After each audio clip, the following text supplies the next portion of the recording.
Okay, so we're gonna look at here's just a random Nicole Piper, just a random um like you're looking for a job, right? And she's just listing, her skills, right? We're just gonna go over it. Okay, so the first thing she puts up, I don't know why it's blurry. Why is it so blurry? Okay, it's just too zoomed in. So the first thing she puts up, okay, is French and Spanish, right? Meaning that's what she's proud of, right? It's just like a college application where they ask you to put your best foot forward. What are you proud of, right? So that's in your essays, that's in your grades, the classes you take. That's what you're proud of, right? So all of this is just crap. The rest is just crap, right? The reason why I say that is for me in my college application I put in my self portrait, right? So I put in a self portrait. What it means is I'm proud that I can learn anything to an exceptional level, a very high level, not be okay at it. I can learn anything at an exceptional level. That's what it means, right? So anyone who's hiring says, hey, Min's great at everything. Hire him, and we'll see where we put him and where he really excels, right? He may excel at everything, but you don't want that, right? You want to put him where he really, really excels, right? So hire him. We can put him anywhere to begin with, and then we'll find a place. We'll see where his talents. By meeting him, we'll see what his interests are, and then we'll know where to put him in game design, no matter what it is, right?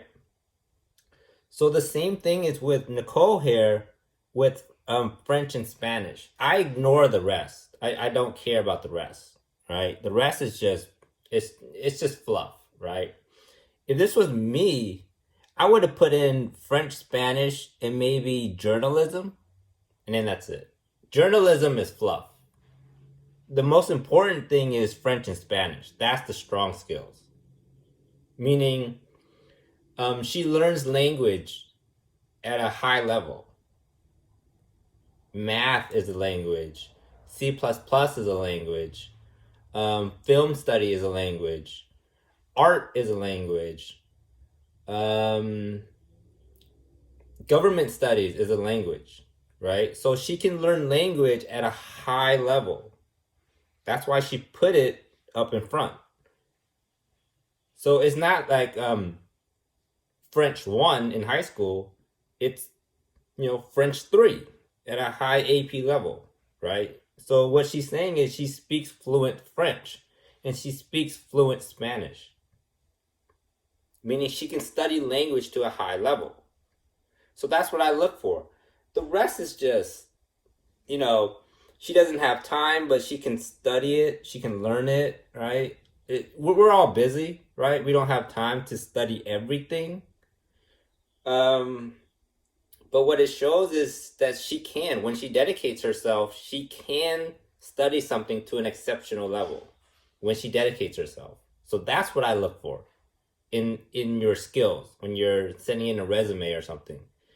Can you learn something, dedicate yourself, and learn it at an exceptional level? That's all I'm looking for. And then I'll figure out where you belong in the business, right? That's our job as the company to figure out where's your talents best suited, right? It's not your job. Your job is just to show that you can stay focused and dedicate yourself and learn something, anything, something at a high level. That's your only job, right? When you have your own business, you can run it however you want. But if I was running a business, that's what I look for, right? Can you learn one thing at an exceptional level? It means that you can learn anything at an exceptional level, right? That's what it means. So that's that. Yeah. So it's not bad. It's good that she put that what she's confident in up front. The rest is just fluff. Um, I would have just put journalism in, and we would understand that you are exceptional in all others, like Microsoft Word, things like that, because you need to use Microsoft Word, obviously, when you're doing journalism. Um, these are just redundant. They're just redundant. It shows it shows your weakness. Right, here's your strength, and here's your weakness. Your weakness is that you just don't know yourself yet, and because of that you're a little unorganized. You're somewhat organized where you know your strengths, but you don't know your own weaknesses, and it shows that. So you want to keep it as simple as possible. Um, Keep it to, I say, maybe 3 exceptional skills, and then maybe 3 more, whatever the company's looking for. But don't do more than that. More than that, it shows that you don't know who you are. You're not comfortable with who you are, and you're trying to fluff it up. You're trying to make yourself more than you are, which is fine. Every kid does it. Like every resume, everyone who has a resume does this. Everyone. What I'm saying is don't be like everyone. Right? It's okay that everyone does it. It's okay. If you want to stand out, don't learn what everyone does and then don't do it. Okay? If you want to stand out, learn what everyone's doing like this and then don't do it. All right? That's what I do. I learn what everyone's doing and then I just don't do it. And then I stand out. Because obviously you literally stand out. Because you're doing something that no one else is doing. So that's my advice for Nicole or anyone with a resume who's trying to get a job, because that's literally all we're doing in the multiverse. We're just, oh, I'd like to work here and I like to work here and things like that. Even though you have the free will, a friend might develop a project and you're like, oh, man, I really want to work there, right? I really want to work on this project. And your friend's like, you're not up to the skill level, right? But you really want to work on that project. Well, put in a resume, right? So it still applies, even though, you can work on any project you want. Here's a project, you really want to work with these group of people. They look really fun and it looks like a fun experience and you really want that job, right? You want a position there. Well, come up with a resume, right? So the resume still applies. So that's why I'm talking about these types of resumes, because if let's say Nicole wanted to work on a project of mine, I would ask her, what are her skills? Like, what are you bringing to this project? Right? Because, it might be something that we don't know, right?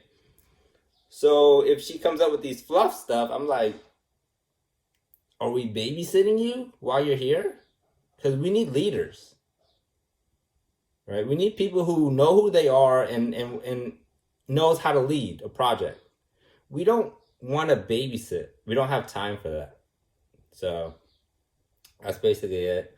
But good job. You want to try to limit these. It looks very amateur, very young. So keep it to maybe 6, 3 strong, and then 3.